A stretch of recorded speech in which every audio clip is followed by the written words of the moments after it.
ನಾನು ನಿಮ್ಮ ಅನುಷಿತ್ ದೇವರ್ನವದ್ಗಿ ಅನುಷಿತ್ ಪೊಲಿಟಿ ಕ್ಲಾಸಸ್ಗೆ ಸ್ವಾಗತ. ಆತ್ಮೀಯ ವಿದ್ಯಾರ್ಥಿಗಳೇ, ಇಂದಿನ ಸಂಚಿಕೆಯಲ್ಲಿ ನಾವು ರೈತ ಚಳವಳಿಯ ರಾಜಕೀಯ ಪರಿಣಾಮಗಳ ಬಗ್ಗೆ ತಿಳಿದುಕೊಳ್ಳೋಣ. ಯಾವ ಚಳವಳಿಯ? ರೈತ ಚಳವಳಿಯ ರಾಜಕೀಯ ಪರಿಣಾಮಗಳ ಬಗ್ಗೆ ತಿಳಿದುಕೊಳ್ಳೋಣ. ಅತಿ ಹೆಚ್ಚು ಬಾರಿ 5 ಅಂಕಕ್ಕೆ ಕೇಳಿರ್ತಕ್ಕಂಥ ಪ್ರಶ್ನೆ. ಎಷ್ಟು ಅಂಕಕ್ಕೆ ಕೇಳಿರುವ ಪ್ರಶ್ನೆ ಅಪ್ಪ ಅಂದರೆ 5 ಅಂಕಕ್ಕೆ ಕೇಳಿರುವ ಪ್ರಶ್ನೆ. ರೈತ ಚಳವಳಿಯ ರಾಜಕೀಯ ಪರಿಣಾಮಗಳನ್ನು ವಿವರಿಸಿ ಅಂತ ಅತಿ ಹೆಚ್ಚು ಬಾರಿ 5 ಅಂಕಕ್ಕೆ ಕೇಳಿರುವ ಪ್ರಶ್ನೆ.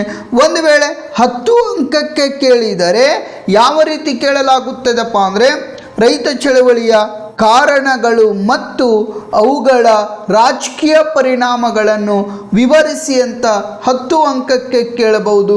ಒಂದು ವೇಳೆ 5 ಅಂಕಕ್ಕೆ ಕೇಳಿದರೆ ಯಾವ ರೀತಿ ಕೇಳಲಾಗುತ್ತದೆಪ್ಪ ಅಂದರೆ ರೈತ ಚಳವಳಿಯ ರಾಜಕೀಯ ಪರಿಣಾಮಗಳನ್ನು ವಿವರಿಸಿ ಅಂತ ಕೇಳಲಾಗುವುದು. ಈ ರೈತ ಚಳವಳಿಯಲ್ಲಿ ಹಲವಾರು ನಾಯಕರು ತೊಡಗಿಸಿಕೊಂಡಿದ್ದಾರೆ. ನಮ್ಮ ಕರ್ನಾಟಕ ರಾಜ್ಯದ ರೈತ ಸಂಘದ ನಾಯಕರಾಗಿರ್ತಕ್ಕಂಥ MD ನಂಜುಂಡಸ್ವಾಮಿಯವರಾಗಿರಬಹುದು, ND ಸುಂದರೇಶ್ ಅವರ ಆಗಿರಬಹುದು, A ಸೋಮಲಿಂಗಯ್ಯನವರಾಗಿರಬಹುದು, ಶೇಷ್ ರೆಡ್ಡಿ ಅವರಾಗಿರಬಹುದು, ಇನ್ನಿತರೆ ಹಲವಾರು ನಾಯಕರೇನಿದರಲ್ಲ ಕರ್ನಾಟಕ ರಾಜ್ಯದಲ್ಲಿ ರೈತ ಚಳವಳಿಯಲ್ಲಿ ತೊಡಗಿಸಿಕೊಂಡಿರ್ತಕ್ಕಂಥ ನಾಯಕರು. ಈ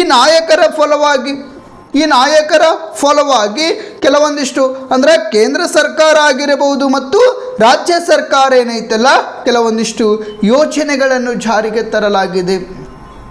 ಈ ರಾಜಕೀಯ ಪರಿಣಾಮಗಳಲ್ಲಿ ರೈತ ಚಳವಳಿಯ ರಾಜಕೀಯ ಪರಿಣಾಮಗಳಲ್ಲಿ ಮೊದಲನೇ ರಾಜಕೀಯ ಪರಿಣಾಮ ಯಾವುದಂದರೆ ಕೃಷಿ ಸಾಲ ಯೋಜನೆ. ಯಾವ ಸಾಲ ಯೋಜನೆ? ಕೃಷಿ ಸಾಲ ಯೋಜನೆ. ಇಲ್ಲಿ ರಾಷ್ಟ್ರೀಯ ಬೆಳೆ ವಿಮೆ ಕಾರ್ಯಕ್ರಮ ಆಗಿರಬಹುದು, ಪ್ರಧಾನಮಂತ್ರಿ ಕಿಸಾನ್ ಸಮ್ಮಾನ್ ಯೋಜನೆ ಆಗಿರಬಹುದು. ಈ ಪ್ರಧಾನಮಂತ್ರಿ ಕಿಸಾನ್ ಸಮ್ಮಾನ್ ಯೋಜನೆ 2019ರಲ್ಲಿ ಜಾರಿಗೆ ತರಲಾಯಿತು.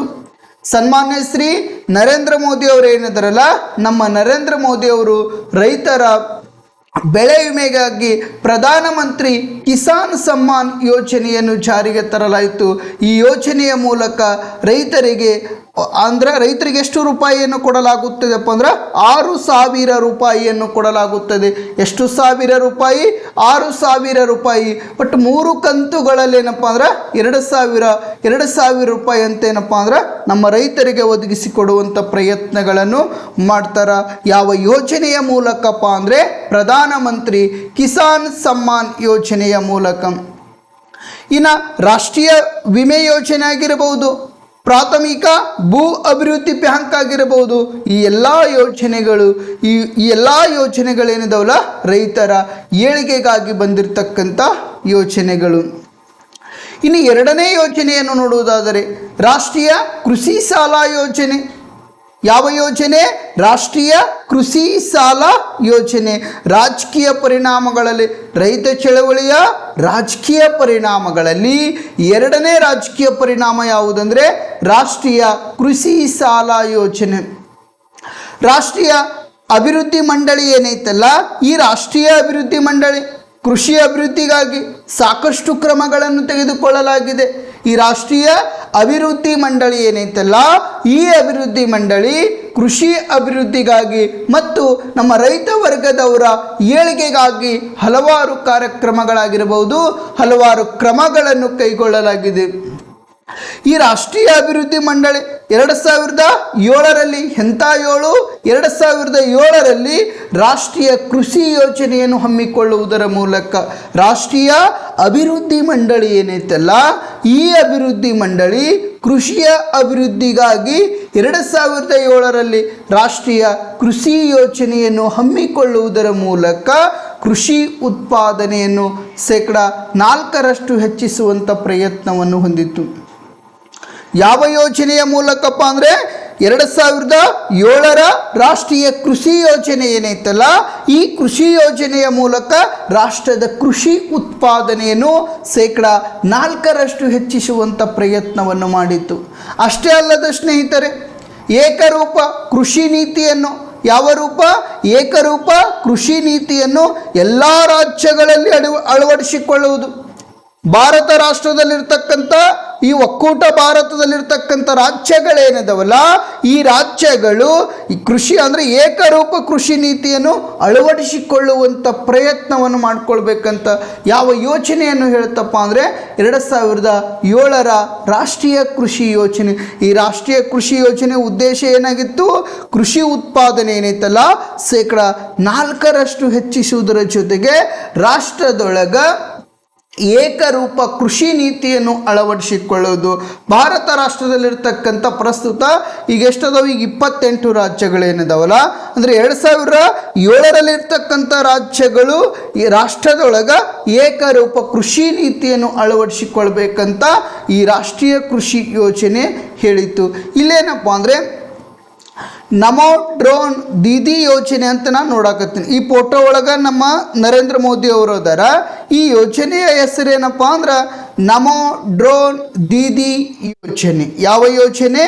ನಮೋ ಡ್ರೋನ್ ದೀದಿ ಯೋಜನೆ.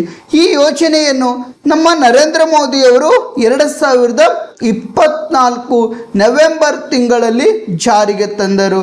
ನಮ್ಮ ರಾಷ್ಟ್ರದ ಪ್ರಧಾನಮಂತ್ರಿಯಾಗಿರ್ತಕ್ಕಂಥ ನರೇಂದ್ರ ಮೋದಿ ಅವರೇನಿದ್ದಾರಲ್ಲ, ನಮ್ಮ ನರೇಂದ್ರ ಮೋದಿಯವರು 2024 ನವೆಂಬರ್ ತಿಂಗಳಲ್ಲಿ ನಮೋ ಡ್ರೋನ್ ದೀದಿ ಯೋಜನೆಯನ್ನು ಜಾರಿಗೆ ತಂದರು.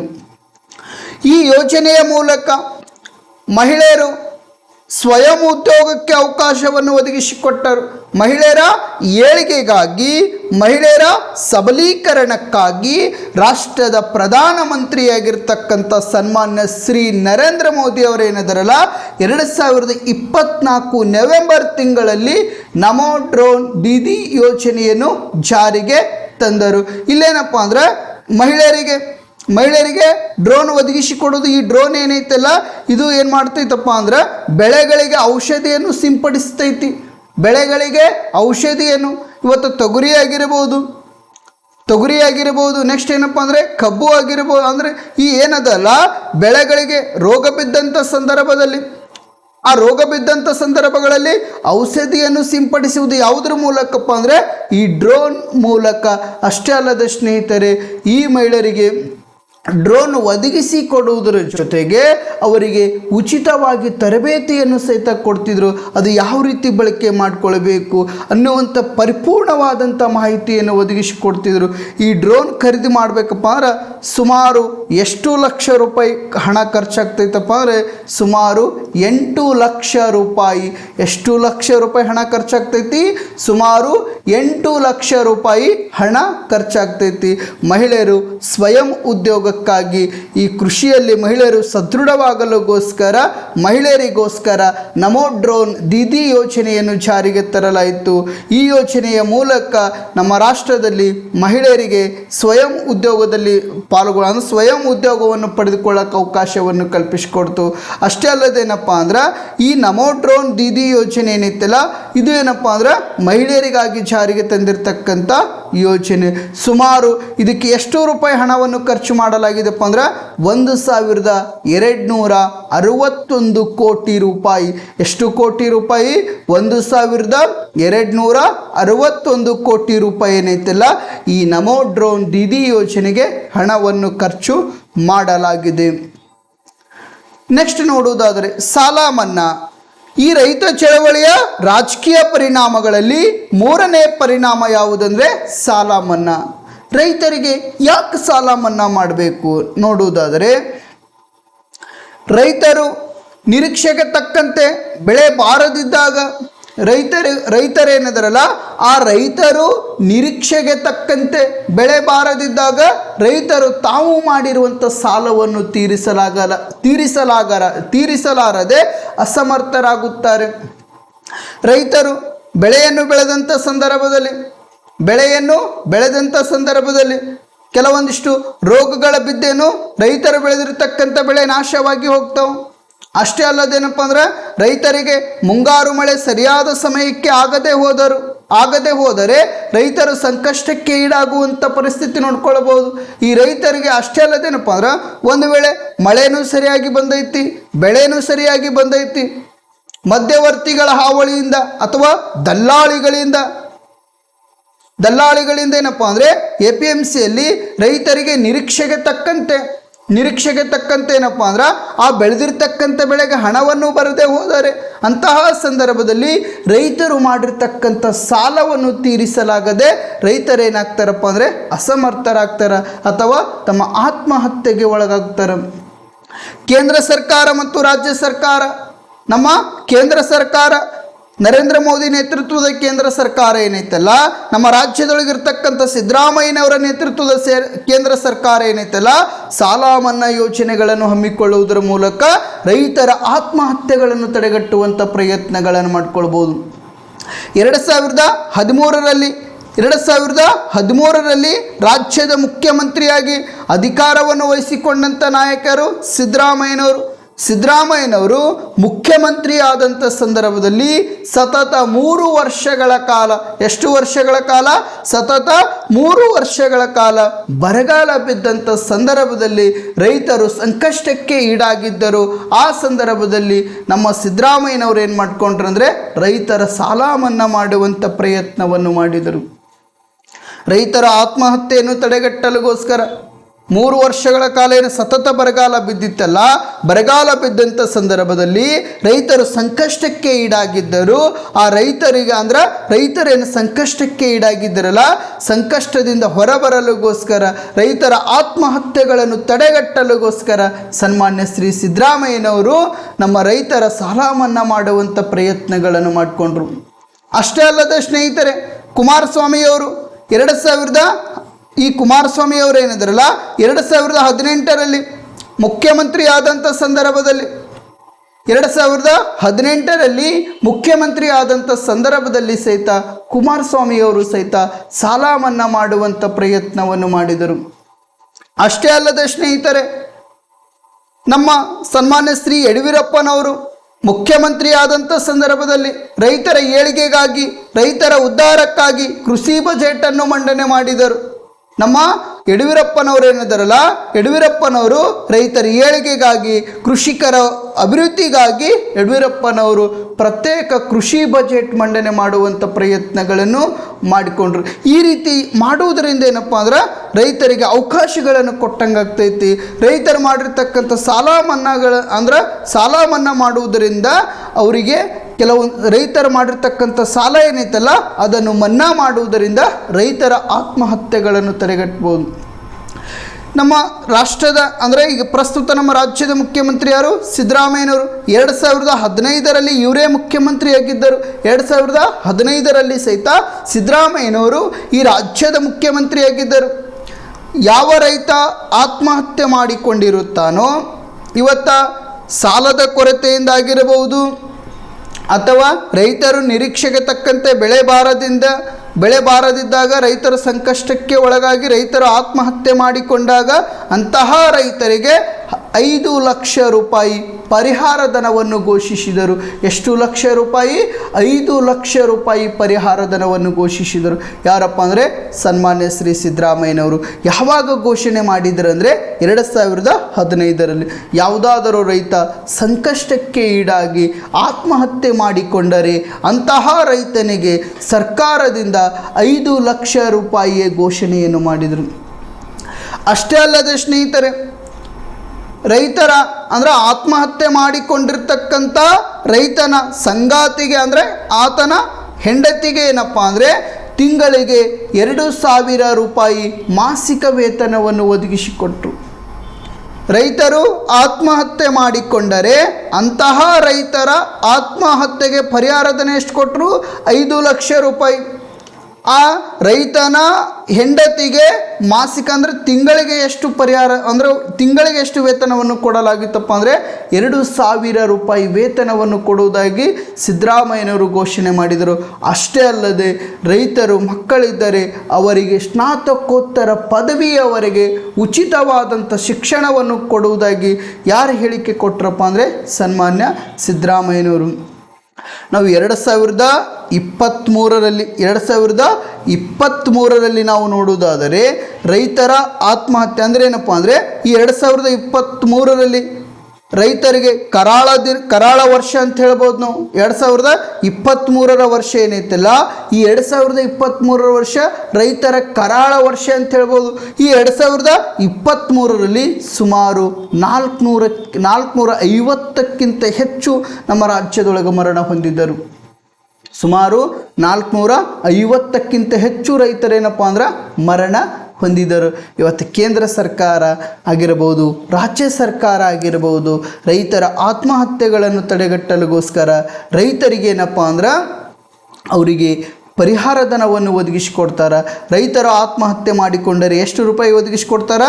5 ಲಕ್ಷ ರೂಪಾಯಿ. ಒಂದು ವೇಳೆ ರೈತ ಹೊಲಕ್ಕೆ ಹೋಗುವಂಥ ಸಂದರ್ಭದಲ್ಲಿ ಅಪಘಾತಕ್ಕೆ ಒಳಗಾದರೆ ಅಥವಾ ಹೊಲದಲ್ಲಿ ಕೆಲಸ ಮಾಡುವಂಥ ಸಂದರ್ಭದಲ್ಲಿ ಹಾವು ಕಡಿತದಿಂದ ಮರಣ ಹೊಂದಿದರೆ ಅಂತಹ ರೈತನಿಗೆ ಸಹಿತ ಏನು ಮಾಡ್ತಾರಪ್ಪ ಅಂದರೆ ಪರಿಹಾರ ಧನವನ್ನು ಒದಗಿಸಿಕೊಡ್ತಾರೆ. ಆ ಆತ್ಮಹತ್ಯೆ ಮಾಡಿಕೊಂಡಿರ್ತಕ್ಕಂಥ ರೈತನ ಹೆಂಡತಿ ಇದ್ದರೆ ಆ ಮಹಿಳೆಗೆ ಏನಪ್ಪ ಅಂದರೆ ಸುಮಾರು 2,000 ರೂಪಾಯಿ ಮಾಸಿಕ ವೇತನವನ್ನು ಕೊಡ್ತಾರೆ. ಅಷ್ಟೇ ಅಲ್ಲದೆ ಸ್ನೇಹಿತರೆ, ರೈತರ ಆತ್ಮಹತ್ಯೆ ಮಾಡಿಕೊಂಡಿರತಕ್ಕಂಥ ರೈತನಿಗೆ ಮಕ್ಕಳಿದ್ದರೆ ಆ ಮಕ್ಕಳಿಗೆ ಸ್ನಾತಕೋತ್ತರ ಪದವಿಯವರೆಗೆ ಉಚಿತವಾದಂಥ ಶಿಕ್ಷಣವನ್ನು ಒದಗಿಸಿಕೊಡಲಾಗುತ್ತದೆ.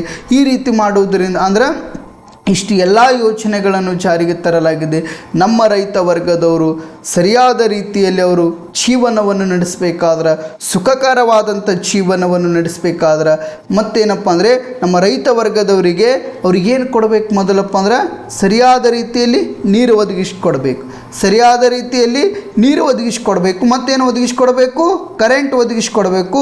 ಆ ಬೆಳೆದಿರ್ತಕ್ಕಂಥ ಬೆಳೆಗೇನಪ್ಪ ಅಂದ್ರೆ ಸೂಕ್ತವಾದಂಥ ಬೆಲೆ ಒದಗಿಸಿಕೊಟ್ರಪ್ಪ ಅಂದ್ರೆ ನಮ್ಮ ರೈತ ವರ್ಗದವರು ಸುಖಕರವಾದಂಥ ಜೀವನ ನಡೆಸ್ತಾರೆ. ಯಾವುದೇ ರೀತಿಯ ಸಾಲಕ್ಕೆ ತುತ್ತಾಗಲಾರದೆ ಆತ್ಮಹತ್ಯೆ ಮಾಡಿಕೊಳ್ಳುವುದಿಲ್ಲ. ನಮ್ಮ ರೈತ ವರ್ಗದವರು ಉತ್ತಮವಾದಂಥ ಜೀವನವನ್ನು ನಡೆಸಬಹುದಂತ ಹೇಳಬಹುದು. ಇನ್ನು 4ನೇ ಅಂಶ ಯಾವುದಪ್ಪ ಅಂದರೆ ರೈತರ ಸಂಪರ್ಕ ಕೇಂದ್ರಗಳ ಸ್ಥಾಪನೆ. ಈ ರೈತ ಚಳವಳಿಯ ರಾಜಕೀಯ ಪರಿಣಾಮಗಳಲ್ಲಿ 4ನೇ ಅಂಶ ಯಾವುದಂದರೆ ರೈತ ಸಂಪರ್ಕ ಕೇಂದ್ರಗಳ ಸ್ಥಾಪನೆ.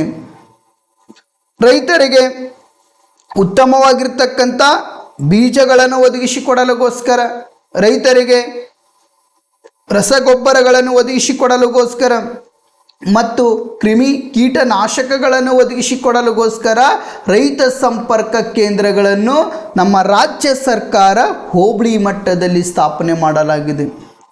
ನಮ್ಮ ಕರ್ನಾಟಕ ರಾಜ್ಯ ಸರ್ಕಾರ ಏನೈತಲ್ಲ ಈ ರಾಜ್ಯ ಸರ್ಕಾರ ರೈತರಿಗೆ ಉತ್ತಮವಾಗಿರ್ತಕ್ಕಂಥ ಬೀಜಗಳನ್ನು ಒದಗಿಸಿಕೊಡಲಿಗೋಸ್ಕರ, ರೈತರಿಗೆ ರಸಗೊಬ್ಬರವನ್ನು ಒದಗಿಸಿಕೊಡಲಿಗೋಸ್ಕರ, ರೈತರಿಗೆ ಕ್ರಿಮಿ ಕೀಟನಾಶಕಗಳನ್ನು ಒದಗಿಸಿಕೊಡಲಿಗೋಸ್ಕರ ರಾಜ್ಯದೊಳಗೆ ಹೋಬಳಿ ಮಟ್ಟದಲ್ಲಿ ರೈತ ಸಂಪರ್ಕ ಕೇಂದ್ರಗಳನ್ನು ಸ್ಥಾಪನೆ ಮಾಡಿಕೊಳ್ಳಲಾಗಿದೆ. ಎಕ್ಸಾಮ್ನಲ್ಲಿ ಕೇಳಬಹುದು, ರೈತ ಸಂಪರ್ಕ ಕೇಂದ್ರಗಳು ಎಲ್ಲಿ ಸ್ಥಾಪನೆ ಮಾಡಿಕೊಳ್ಳಲಾಗಿದೆಪ್ಪ ಅಂದರೆ ಹೋಬಳಿ ಮಟ್ಟದಲ್ಲಿ ಸ್ಥಾಪನೆ ಮಾಡಿಕೊಳ್ಳಲಾಗಿದೆ. ಈ ರೈತ ಸಂಪರ್ಕ ಕೇಂದ್ರಗಳು ರಾಜ್ಯದೊಳಗೆ ರಾಜ್ಯ ಸರ್ಕಾರ ಹೋಬಳಿ ಮಟ್ಟದಲ್ಲಿ ಯಾಕೆ ಸ್ಥಾಪನೆ ಮಾಡಿಕೊಳ್ಳಲಾಗಿದೆಪ್ಪ ಅಂದರೆ ರೈತರಿಗೆ ಉತ್ತಮವಾಗಿರ್ತಕ್ಕಂಥ ಬೀಜಗಳನ್ನು ಒದಗಿಸಿಕೊಡಲಿಗೋಸ್ಕರ, ರೈತರಿಗೆ ರಸಗೊಬ್ಬರಗಳನ್ನು ಒದಗಿಸಿಕೊಡಲಿಗೋಸ್ಕರ, ರೈತರಿಗೆ ಕ್ರಿಮಿ ಕೀಟನಾಶಕಗಳನ್ನು ಅಂದರೆ ಔಷಧಿಗಳನ್ನು ಒದಗಿಸಿಕೊಡಲಿಗೋಸ್ಕರ ಈ ರೈತ ಸಂಪರ್ಕ ಕೇಂದ್ರಗಳನ್ನು ಸ್ಥಾಪನೆ ಮಾಡಲಾಗಿದೆ. ಅಷ್ಟೇ ಅಲ್ಲದೆ ಸ್ನೇಹಿತರೆ, ಈ ರೈತ ಸಂಪರ್ಕ ಕೇಂದ್ರಗಳ ಮೂಲಕ ರೈತರಿಗೆ ಕೃಷಿ ಸಲಕರಣೆಗಳನ್ನು ಒದಗಿಸಿಕೊಡೋದು. ಇವತ್ತು ಪಂಪ್ಸೆಟ್ ಆಗಿರಬಹುದು, ಟ್ರ್ಯಾಕ್ಟರ್ಗಳಾಗಿರ್ಬೋದು, ಇವುಗಳೇನದವಲ್ಲ ಸಬ್ಸಿಡಿ ರೂಪದಲ್ಲಿ ನಮ್ಮ ರೈತ ವರ್ಗದವರಿಗೆ ಒದಗಿಸಿಕೊಡುವಂಥ ಪ್ರಯತ್ನಗಳನ್ನು ಮಾಡಿಕೊಳ್ಬೇಕು. ಯಾವುದರ ಮೂಲಕಪ್ಪ ಅಂದ್ರೆ ಈ ರೈತ ಸಂಪರ್ಕ ಕೇಂದ್ರಗಳ ಮೂಲಕ.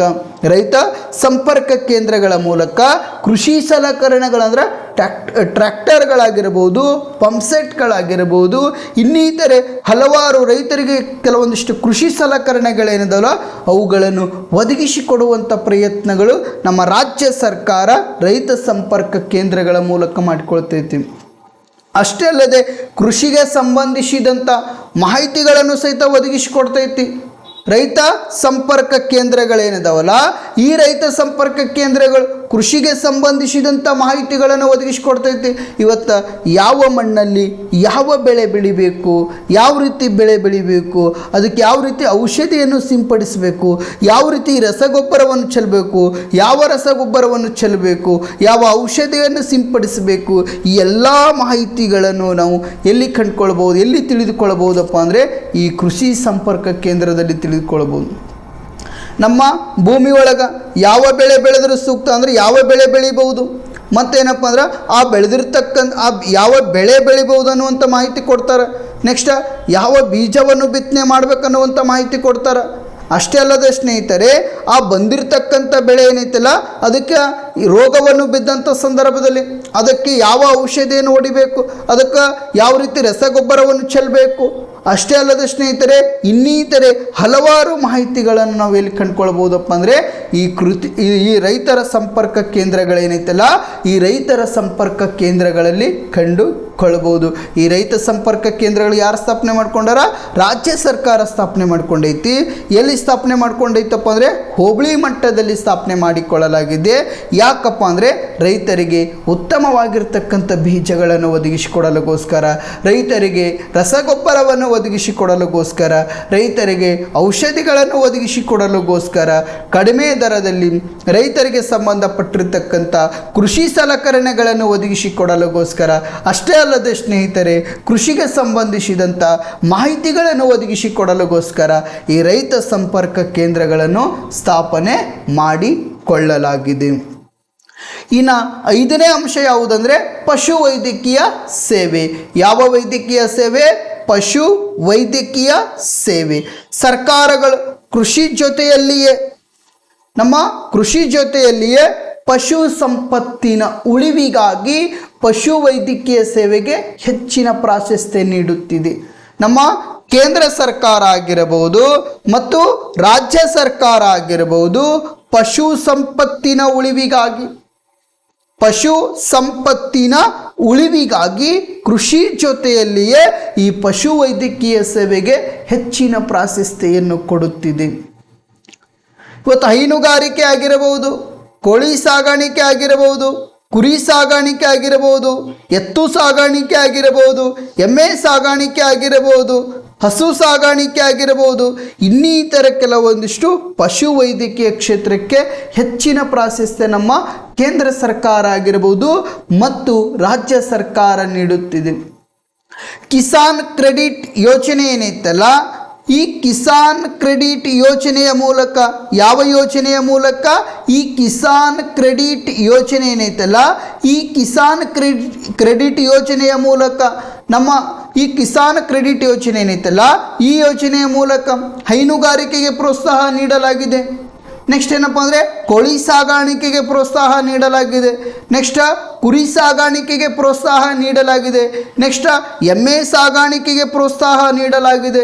ಅಷ್ಟೇ ಅಲ್ಲದೆ ಹಂದಿ ಸಾಗಾಣಿಕೆಗೆ ಸಹಿತ ಪ್ರೋತ್ಸಾಹ ನೀಡಲಾಗಿದೆ. ಅಷ್ಟೇ ಅಲ್ಲದೆ ಎತ್ತು ಸಾಗಾಣಿಕೆಗೆ ಸಹಿತ ಪ್ರೋತ್ಸಾಹ ನೀಡಲಾಗಿದೆ. ಅಷ್ಟೇ ಅಲ್ಲದೆ ಹಸು ಸಾಗಾಣಿಕೆಗೆ ಸಹಿತ ಪ್ರೋತ್ಸಾಹ ನೀಡಲಾಗಿದೆ. ಅಷ್ಟೇ ಅಲ್ಲದೆ ಮೊಲ ಸಾಗಾಣಿಕೆಗೆ ಸಹಿತ ಪ್ರೋತ್ಸಾಹ ನೀಡಲಾಗಿದೆ. ಸುಮಾರು 3 ಲಕ್ಷ ರೂಪಾಯಿಯವರೆಗೆ, ಎಷ್ಟು ಲಕ್ಷ ರೂಪಾಯಿವರೆಗೆ? ಸುಮಾರು 3 ಲಕ್ಷದ ರೂಪಾಯಿಯವರೆಗೆ ಸಾಲವನ್ನು ನೀಡಲಾಗುತ್ತದೆ. ಯಾವ ಯೋಜನೆಯ ಮೂಲಕಪ್ಪ ಅಂದರೆ ಕಿಸಾನ್ ಕ್ರೆಡಿಟ್ ಯೋಜನೆಯ ಮೂಲಕ. ಯಾವ ಯೋಜನೆಯ ಮೂಲಕ? ಕಿಸಾನ್ ಕ್ರೆಡಿಟ್ ಯೋಜನೆಯ ಮೂಲಕ. ಇವತ್ತು ಹೈನುಗಾರಿಕೆ ಆಗಿರಬಹುದು, ಕೋಳಿ ಸಾಗಾಣಿಕೆ ಆಗಿರಬಹುದು, ಕುರಿ ಸಾಗಾಣಿಕೆ ಆಗಿರಬಹುದು, ಹಂದಿ ಸಾಗಾಣಿಕೆ ಆಗಿರಬಹುದು, ಮತ್ತು ಹಸು ಸಾಗಾಣಿಕೆ ಆಗಿರಬಹುದು, ಎಮ್ಮೆ ಸಾಗಾಣಿಕೆ ಆಗಿರಬಹುದು, ಎತ್ತು ಸಾಗಾಣಿಕೆ ಆಗಿರಬಹುದು, ಮೊಲ ಸಾಗಾಣಿಕೆ ಆಗಿರಬಹುದು. ಈ ಕಿಸಾನ್ ಕ್ರೆಡಿಟ್ ಯೋಜನೆಯ ಮೂಲಕ ಸುಮಾರು 3 ಲಕ್ಷ ರೂಪಾಯಿಯವರೆಗೆ ಅಂದ್ರೆ ಸಾಲದ ರೂಪದಲ್ಲಿ ಹಣವನ್ನು ಒದಗಿಸಿಕೊಡುವಂಥ ಪ್ರಯತ್ನ ಮಾಡ್ತಾರೆ. ಅಷ್ಟೇ ಅಲ್ಲದೆ ಹಾಲು ಉತ್ಪಾದನೆ ಜೊತೆಗೆ ಸಾವಯವ ಕೃಷಿಗೆ ಬೆಂಬಲಿಸುತ್ತಿವೆ. ನಮ್ಮ ಕರ್ನಾಟಕ ಸರ್ಕಾರ ಏನೈತಲ್ಲ ಹಾಲು ಉತ್ಪಾದನೆಗೆ ಹೆಚ್ಚಿನ ಪ್ರಾಶಸ್ತ್ಯವನ್ನು ಕೊಡ್ತಾ ಇದೆ. ನಮ್ಮ ಕರ್ನಾಟಕ ಸರ್ಕಾರ ಹಾಲು ಉತ್ಪಾದನೆಗೆ ಹೆಚ್ಚಿನ ಪ್ರಾಶಸ್ತ್ಯವನ್ನು ಕೊಡುವುದರ ಜೊತೆಗೆ ಸಾವಯವ ಕೃಷಿಗೂ ಸಹಿತ ಹೆಚ್ಚಿನ ಪ್ರಾಶಸ್ತ್ಯವನ್ನು ಕೊಡ್ತಾ ಇದೆ. ಅಷ್ಟೇ ಅಲ್ಲದೆ ಸ್ನೇಹಿತರೆ, ಜಾನುವಾರು ಆರೋಗ್ಯಕ್ಕಾಗಿ ಮತ್ತು ರೋಗ ನಿಯಂತ್ರಣಕ್ಕಾಗಿ ಜಾನುವಾರುಗಳೇನಿದಾವಲ್ಲ ಆ ಜಾನುವಾರುಗಳ ಆರೋಗ್ಯಕ್ಕಾಗಿ ಮತ್ತು ನಿಯಂತ್ರಣಕ್ಕಾಗಿ ರೈತರ ಮನೆ ಬಾಗಿಲಿಗೆ ಸುಮಾರು 290 ಸಂಚಾರಿ ಪಶು ಚಿಕಿತ್ಸಾ ವಾಹನಗಳನ್ನು ಒದಗಿಸಿಕೊಡಲಾಗಿದೆ. ರೈತರ ಮನೆ ಬಾಗಿಲಿಗೆ ಹೋಗಿ ರೈತರ ಬಳಿ ಇರತಕ್ಕಂಥ ಜಾನುವಾರುಗಳ ಆರೋಗ್ಯಕ್ಕಾಗಿ ಮತ್ತೇನಪ್ಪ ಅಂದರೆ ಆ ಜಾನುವಾರುಗಳಿಗೆ ಬಂದಿರತಕ್ಕಂಥ ರೋಗಗಳನ್ನು ನಿಯಂತ್ರಣ ಮಾಡುವುದಕ್ಕಾಗಿ ನಮ್ಮ ರಾಜ್ಯ ಸರ್ಕಾರ ಏನೈತಲ್ಲ ಈ ರಾಜ್ಯ ಸರ್ಕಾರ ಸುಮಾರು 290 ಪಶು ಚಿಕಿತ್ಸಾ ವಾಹನಗಳನ್ನು ಒದಗಿಸಿಕೊಡಲಾಗಿದೆ. ಯಾವ ಚಿಕಿತ್ಸಾ? ಪಶು ಚಿಕಿತ್ಸಾ ವಾಹನಗಳೇನೈತಲ್ಲ ಈ ಪಶು ಚಿಕಿತ್ಸಾ ವಾಹನಗಳನ್ನು ಒದಗಿಸಿ ಕೊಡಲಾಗಿದೆ. ಇಲ್ಲೇನಪ್ಪ ಅಂದ್ರೆ ರೈತರ ಮನೆ ಬಾಗಿಲಿಗೆ ಹೋಗಿ ರೈತರ ಬಳಿ ಇರತಕ್ಕಂಥ ದನಗಳೇನಿದಾವಲ್ಲ ಆ ರೈತರ ಬಳಿ ಇರತಕ್ಕಂಥ ಕೆಲವೊಂದಿಷ್ಟು ಹಸುಗಳೇನಿದಾವಲ್ಲ ಜಾನುವಾರುಗಳೇನಿದಾವಲ್ಲ ಅವುಗಳಿಗೆ ರೋಗವನ್ನು ಬಂದಂಥ ಸಂದರ್ಭದಲ್ಲಿ ಈ ಪಶು ಚಿಕಿತ್ಸಾ ವಾಹನ ನೇರವಾಗಿ ಅವರ ಮನೆ ಬಾಗಿಲಿಗೆ ಹೋಗುವುದರ ಮುಖಾಂತರ ಅವುಗಳನ್ನು ರಕ್ಷಣೆ ಮಾಡಿಕೊಳ್ಳುವಂಥ ಪ್ರಯತ್ನ ಮಾಡಿಕೊಳ್ಬೇಕು. ಆ ಬಂದಿರತಕ್ಕಂಥ ರೋಗವನ್ನು ನಿಯಂತ್ರಣವನ್ನು ಮಾಡುವುದಕ್ಕಾಗಿ ಈ ಪಶು ಚಿಕಿತ್ಸಾ ವಾಹನವನ್ನು ಒದಗಿಸಿಕೊಡಲಾಗಿದೆ. ಎಷ್ಟು ವಾಹನವನ್ನು ಒದಗಿಸಿಕೊಡಲಾಗಿದೆಪ್ಪ ಅಂದರೆ ಸುಮಾರು 290 ವಾಹನಗಳನ್ನು ಒದಗಿಸಿಕೊಡಲಾಗಿದೆ.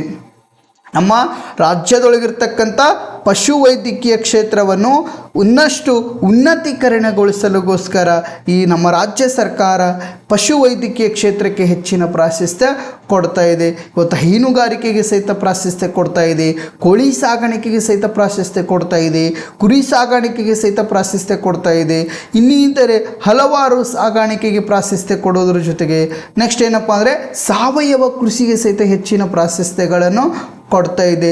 ಇವತ್ತು ಹಸುಗಳನ್ನು ಸತ್ತಂಥ ಸಂದರ್ಭದಲ್ಲಿ ಅಂತಹ ಹಸುಗಳಿಗೆ ಸುಮಾರು ಏನಪ್ಪ ಅಂದರೆ 10,000 ರೂಪಾಯಿ ಪರಿಹಾರ ಧನವನ್ನು ಒದಗಿಸಿಕೊಡುವಂಥ ಪ್ರಯತ್ನ ಮಾಡ್ತಾರೆ.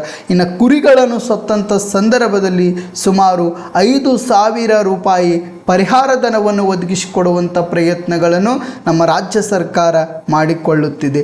ಇನ್ನು ನೆಕ್ಸ್ಟ್ 6ನೇ ಅಂಶ ಯಾವುದಪ್ಪ ಅಂದರೆ ಭೂ ಸುಧಾರಣಾ ಕಾಯ್ದೆ. ಯಾವ ಕಾಯ್ದೆ? ಭೂ ಸುಧಾರಣಾ ಕಾಯ್ದೆ. 2074ರಲ್ಲಿ ಡಿ ದೇವರಾಜ್ ಅರಸು ಅವರು ರಾಷ್ಟ್ರೀಯ ಭೂ ಸುಧಾರಣಾ ಕಾಯ್ದೆಯನ್ನು ಜಾರಿಗೆ ತಂದರು. ಹಿಂದುಳಿದ ವರ್ಗಗಳ ಹರಿಕಾರರಾಗಿರ್ತಕ್ಕಂಥ ಡಿ ದೇವರಾಜ್ ಅರಸು ಅವರು 1974ರಲ್ಲಿ ರಾಷ್ಟ್ರೀಯ ಭೂ ಸುಧಾರಣಾ ಕಾಯ್ದೆಯನ್ನು ಜಾರಿಗೆ ತಂದರು. ಅಷ್ಟೇ ಅಲ್ಲದೆ ಸ್ನೇಹಿತರೆ 1975ರಲ್ಲಿ ನಮ್ಮ ರಾಜ್ಯದೊಳಗೆ ಉಳುವವನೇ ಭೂಮಿಯ ಒಡೆಯ ಯೋಜನೆಯನ್ನು ಜಾರಿಗೆ ತಂದರು.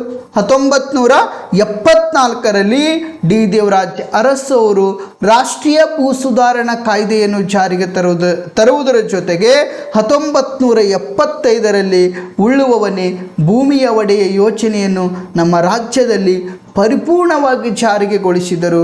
ಅಷ್ಟೇ ಅಲ್ಲದೆ 2013ರಲ್ಲಿ ಸಹಿತ ಭೂಸ್ವಾಧೀನ ಕಾಯ್ದೆಯನ್ನು ಜಾರಿಗೆ ತಂದರು. ಈ 2013ರ ಭೂಸ್ವಾಧೀನ ಕಾಯ್ದೆಯ ಅನ್ವಯವಾಗಿ ಭೂ ಮಾಲೀಕರಿಗೆ ಹೆಚ್ಚಿನ ಪರಿಹಾರ ಧನವನ್ನು ಒದಗಿಸುವುದರ ಜೊತೆಗೆ ರೈತರ ಭೂಮಿಯ ಒಡೆತನವನ್ನು ಅವರಿಗೆ ನೀಡುವಂಥ ಪ್ರಯತ್ನಗಳನ್ನು ಮಾಡಿಕೊಂಡ್ರು. ಅಷ್ಟೇ ಅಲ್ಲದೆ ಯಾವ ರೈತ ಭೂಮಿಯನ್ನು ಕಳೆದುಕೊಂಡಿರುತ್ತಾನೋ ಅಂತಹ ರೈತನಿಗೆ ಒದಗಿಸುವಂಥ ಪ್ರಯತ್ನಗಳನ್ನು ಮಾಡಿಕೊಂಡ್ರು. ಯಾವ ಕಾಯ್ದೆಯ ಮೂಲಕಪ್ಪ ಅಂದರೆ 2013ರ ಭೂ ಸ್ವಾಧೀನ ಕಾಯ್ದೆಯ ಮೂಲಕ. ಯಾವ ಕಾಯ್ದೆಯ ಮೂಲಕ? 2013ರ ಭೂಸ್ವಾಧೀನ ಕಾಯ್ದೆಯ ಮೂಲಕ ಭೂ ಮಾಲೀಕರಿಗೆ ಹೆಚ್ಚಿನ ಪರಿಹಾರ ಧನವನ್ನು ಒದಗಿಸುವುದರ ಜೊತೆಗೆ ನೆಕ್ಸ್ಟ್ ಏನಪ್ಪ ಅಂದರೆ ಯಾವ ರೈತ ವರ್ಗ ಭೂಮಿಯನ್ನು ಕಳೆದುಕೊಂಡಿರ್ತೈತಲ್ಲ ಆ ರೈತ ವರ್ಗದವರಿಗೆ ಪುನರ್ವಸತಿ ಸೌಲಭ್ಯವನ್ನು ಒದಗಿಸುವಂಥ ಪ್ರಯತ್ನಗಳನ್ನು ಮಾಡಿಕೊಂಡ್ರು. ಇನ್ನಿತರೆ ನಮ್ಮ ರಾಜ್ಯ ಸರ್ಕಾರ ಆಗಿರ್ಬೋದು, ಕೇಂದ್ರ ಸರ್ಕಾರ ಆಗಿರ್ಬೋದು ನಮ್ಮ ರೈತ ವರ್ಗಕ್ಕೆ ಹಲವಾರು ಯೋಜನೆಗಳನ್ನು ಜಾರಿಗೆ ತರಲಾಗಿದೆ. ನಮ್ಮ ರೈತ ವರ್ಗದವರ ಏಳಿಗೆಗಾಗಿ ಇನ್ನಷ್ಟು ಏನಪ್ಪ ಅಂದ್ರೆ ಹಂತ ಹಂತವಾಗಿ ರೈತರಿಗೆ ಕೆಲವೊಂದಿಷ್ಟು ಸೌಲಭ್ಯಗಳನ್ನು ಒದಗಿಸಿಕೊಡುವಂಥ ಪ್ರಯತ್ನಗಳನ್ನು ಮಾಡಿಕೊಳ್ಬೋದು. ರೈತರಿಗೆ ಮತ್ತೇನಪ್ಪ ಕೃಷಿ ಹೊಂಡ ಯೋಜನೆಯನ್ನು ಸಹಿತ ಸಿದ್ದರಾಮಯ್ಯನವರು ಮುಖ್ಯಮಂತ್ರಿ ಆದಂಥ ಸಂದರ್ಭದಲ್ಲಿ ಕೃಷಿ ಭಾಗ್ಯ ಯೋಜನೆಯನ್ನು ಜಾರಿಗೆ ತಂದರು. ಯಾವ ಭಾಗ್ಯ? ಕೃಷಿ ಭಾಗ್ಯ ಯೋಜನೆಯನ್ನು ಜಾರಿಗೆ ತಂದರು. ಈ ಕೃಷಿ ಭಾಗ್ಯ ಯೋಜನೆಯನ್ನು ಜಾರಿಗೆ ತರುವುದರ ಮುಖಾಂತರ ರೈತರಿಗೆ ಕೃಷಿ ಹೊಂಡ ಯೋಜನೆಗೆ ಅವಕಾಶವನ್ನು ಕಲ್ಪಿಸಿಕೊಟ್ರು. ಹೀಗೇನಪ್ಪ ಅಂದ್ರೆ ಇವತ್ತು ಹಲವಾರು ನಾಯಕರು, ಇವತ್ತು ಯಡಿಯೂರಪ್ಪನವರಾಗಿರ್ಬೋದು, ಕುಮಾರಸ್ವಾಮಿಯವರಾಗಿರ್ಬೋದು, ಸಿದ್ದರಾಮಯ್ಯನವರಾಗಿರ್ಬೋದು, ಮುಖ್ಯಮಂತ್ರಿ ಆದಂಥ ಸಂದರ್ಭದಲ್ಲಿ ನಮ್ಮ ರೈತ ವರ್ಗಕ್ಕೆ ಹಲವಾರು ಯೋಜನೆಗಳನ್ನು ಕಲ್ಪಿಸಿಕೊಡುವಂಥ ಪ್ರಯತ್ನಗಳನ್ನು ಮಾಡಿಕೊಂಡ್ರು. ರೈತರ ಮೇಲೆ ಇರತಕ್ಕಂಥ ಕೆಲವೊಂದಿಷ್ಟು ಸಾಲದ ಪ್ರಮಾಣ ಏನಿತ್ತಲ್ಲ ಅದನ್ನು ಕಡಿಮೆ ಮಾಡುವಂಥ ಪ್ರಯತ್ನಗಳನ್ನು ಮಾಡಿಕೊಂಡ್ರು. ಇನ್ನಿತರೆ ಹಲವಾರು ಯೋಜನೆಗಳ ಸಹಿತ ಒದಗಿಸಿಕೊಡುವಂಥ ಪ್ರಯತ್ನಗಳನ್ನು ಮಾಡಿಕೊಂಡರು. ಆತ್ಮೀಯ ವಿದ್ಯಾರ್ಥಿಗಳೇ, ನಾನು ಇಲ್ಲಿಗೆ ಇಂದಿನ ಸಂಚಿಕೆಯನ್ನು ಮುಕ್ತಾಯಗೊಳಿಸುತ್ತೇನೆ. ಎಲ್ಲರಿಗೂ ಶುಭವಾಗಲಿ.